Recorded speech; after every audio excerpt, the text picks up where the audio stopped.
Hello everyone, कैसे हैं आप सभी। आशा करती हूँ अच्छे होंगे और खूब मन लगा पढ़ाई कर रहे होंगे। तो कभी आपने एक चीज सोचा है कि जब हमारे जीवन में कोई प्रॉब्लम आती है या हम दुखी होते हैं, टेंशन में होते हैं, तो जो हम अच्छी चीजें कर रहे होते हैं आगे बढ़ने के लिए, हम उसी को करना क्यों बंद कर देते हैं।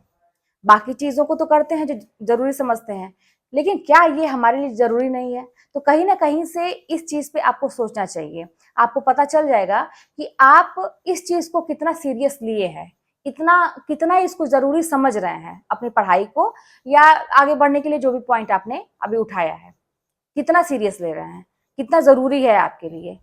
तो अगर ये चीज समझ में आपको आ जाए ना, तो शायद कुछ भी हो जाए, जैसे मेरा था कि ना, चाहे कुछ भी हो जाए, काम नहीं रुकना चाहिए, तो वो चीज होगी। देखिए, जानते हैं, हमेशा एक नंबर से रहना, दो नंबर से रहना, असफलता को झेलना, देखिए ये क्या है ना कि आप ये तो सुने होंगे कि बार बार असफलता मिलना कोई बात नहीं है, हम उसे सबक लेंगे, आगे बढ़ेंगे, ज्ञान की बातें सुने होंगे।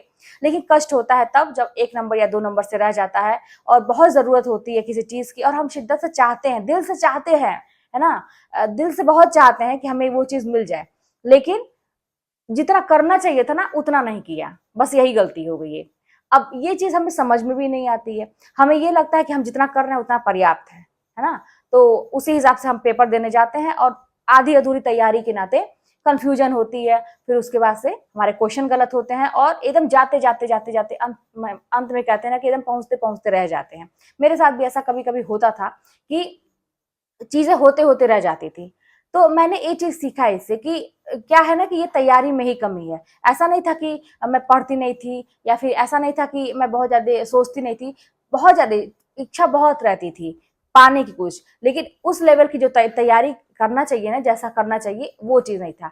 फिर जब ये समझ में आया कि अब कोई ऑप्शन नहीं है, बस यही है, तो फिर अब जी जान से लग के तैयारी करने लगे, तो फिर निकल गया, एक ही बार में निकल गया। आपको भी ये चीज सोचना चाहिए कि अभी आपने जितनी भी तैयारी की है, अब इतनी तैयारी करने पे आपके इतने मार्क्स आए हैं, यानी कि आपको कितना करने की जरूरत है।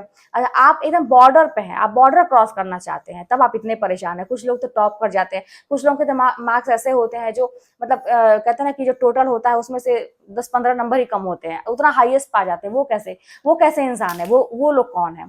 तो कहीं ना कहीं से वो लोग भी हम ही लोग के जैसे होते हैं। बस बात यही है ना कि ये सब डिपेंड करता है उनकी मेहनत पे। हम क्या है ना कि पहले से ये सोचते हैं, सबसे बड़ी गलती मैं बता रही हूँ, यही सोचना बंद कर दीजिए। ये सोचते हैं ना कि हमें पास होना है बस। ये मान लीजिए 90 नंबर है, सीटेट की बात हुई थी, कमेंट आया था मेरे पास, सीटेट है या कोई भी है, मान लीजिए सीटेट में 90 नंबर पाना है जनरल वालों को, तो 90 नंबर किसी तरह से आ जाता, बड़ा अच्छा रहता। कभी भी हम ये नहीं सोचते हैं कि अगर 150 का है वो, तो अगर हम जितने का भी है, मान लीजिए आपके पूरा जितने का भी है, तो हमारा पूरा पूरा आना चाहिए। अरे बहुत है तो 5-10 नंबर कम हो गया, लेकिन मेरा हाईएस्ट तो होना चाहिए। अगर ऐसी सोच रहती तो हमारी पढ़ाई भी उसी लेवल की रहती। ठीक है, कोई बात नहीं है। अगर ऐसा हो रहा है तो अब ये सोचिए कि जितनी भी मेहनत आपने की थी, हम मानते हैं कि रात दिन आप जागे होंगे, बहुत ज्यादा मेहनत किए होंगे, लेकिन जानते हैं क्या है कि आप हमेशा ये चीज सोचिएगा। देखिए, बहुत जरूरी चीज मैं बता रही हूँ, इसके बिना पढ़ाई अधूरी है। हमेशा जब भी पढ़िएगा, आप रात दिन पढ़ रहे हैं, जब भी पढ़ रहे हैं, आप ये सोचिएगा कि मतलब हमें मतलब क्या कहते हैं कि समझ में कितना आया, निकला क्या, कहते हैं ना कि उसका आउटपुट क्या निकल रहा है। सारी चीजें तो किया हमने, प्रोसेस किया, सब कुछ किया हमने, बहुत बहुत मेहनत की।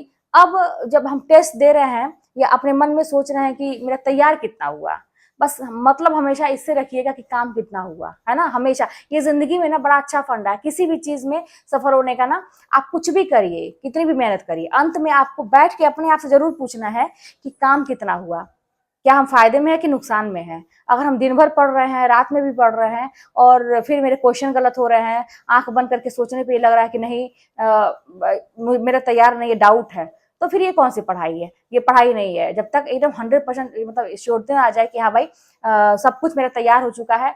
और फिर देखिए, आज आपने इतनी मेहनत की, आपको लग रहा है कि हाँ मेरा तैयार है, लेकिन कल के डेट में 2 दिन के बाद फिर आप वो चीजें भूलेंगी। तो ये एक सामान्य सी बात है। फिर आपको उसी शिद्दत से, उतने ही मन से फिर आपको दोहराना है, ये दोहराते रहना है। दोहराने की प्रक्रिया मतलब अंत तक चलनी चाहिए, ठीक है।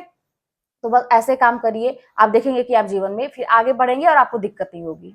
और एक चीज, जैसे होता है ना कि बहुत सारे लोग ये सोचते हैं कि रात में पढ़ेंगे, दिन में पढ़ेंगे, तो ये समय का निर्धारण आप मत करिए। आप बस इतना सोचिए कि आपको 24 घंटे पढ़ने हैं, उस 24 घंटे में से समय को निकाल के बाकी काम को करना है। मैं बार बार बोलती हूँ, जिस समय सुबह नहीं पढ़ पाती तो शाम को पढ़ेंगे, शाम को नहीं तो फिर सुबह, फिर दोपहर में जब समय मिलेगा तब थोड़ा सा आराम कर ले। तब जो अगर ये ऐसी चीजें है ना, तो मान के चलिए कि आप कभी भी नहीं पढ़ पाएंगे, क्योंकि जो इंसान समय देखता है, इस समय ये समय मेरे लिए सही है पढ़ने के लिए, वो कभी नहीं पढ़ पाता। ये जान लीजिए कि पढ़ने के लिए 24 घंटा हर समय सही है। जब आपको मन करे, जब आपको लगे कि आपके पास टाइम है, आपको पढ़ना चाहिए, जब आपको लगे, वो 24 घंटा सही है। कोई भी ऐसा समय कहीं से लिखा हुआ नहीं है कि आप सुबह पढ़िए शाम को पढ़िए। और टालने वाली आदत ना ये बंद करिए। हमेशा अक्सर जो कहते हैं ना कि हमारे असफलता का सबसे बड़ा कारण ये टालते जो हम है, आज नहीं कल, आज नहीं कल, आज नहीं कल। ठीक है, तो ये छोटी छोटी बातें हैं जिसपे आप काम करेंगे तो आपको सफलता मिलेगी। चलिए मिलते हैं नेक्स्ट वीडियो में। कोई बात होगी तो कमेंट के माध्यम बताइएगा।